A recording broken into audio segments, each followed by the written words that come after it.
Elle a déclaré, mes amis ont honnêtement honte pour moi quand je t'emmène avec moi. Elle a dit cela en mangeant des sushis, sans même lever les yeux vers moi.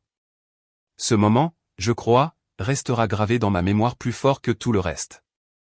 La musique du restaurant, le cliquetis des baguettes, le parfum du gingembre mariné.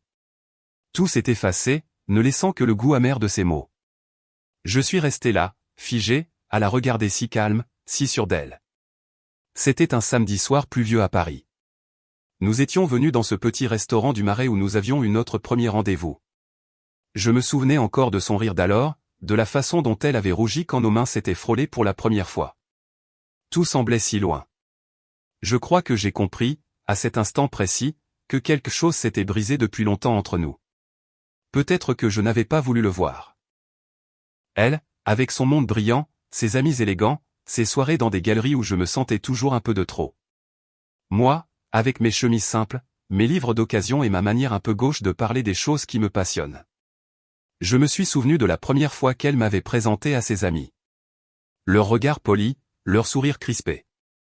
J'avais tenté de m'intégrer, de rire au bon moment, mais j'avais senti que je ne faisais pas partie de leur monde. Peut-être que, pour elle aussi, cela avait fini par devenir une gêne. Le serveur est venu déposer l'addition, et c'est moi qui l'ai réglé, par habitude. En sortant, la pluie tombait encore, fine, presque imperceptible. Elle a ouvert son parapluie et a marché un peu devant moi. J'ai regardé la silhouette de son manteau beige se fondre dans la foule du soir, et je me suis demandé depuis quand elle avait cessé de marcher à mes côtés. En rentrant chez moi, j'ai retiré mon manteau trempé et je me suis assis dans le silence. J'ai pensé à tout ce que j'avais essayé de lui offrir, ma sincérité, ma patience, mes rêves modestes. Et j'ai compris que, parfois, ce qu'on donne ne suffit pas à combler ce que l'autre cherche. Depuis ce soir-là, je n'ai plus remis les pieds dans ce restaurant. Mais chaque fois que je passe devant, une odeur de riz vinaigré me ramène à cette table, à ces mots, à ce moment où j'ai enfin compris qu'aimer quelqu'un ne veut pas toujours dire qu'on appartient à la même vie.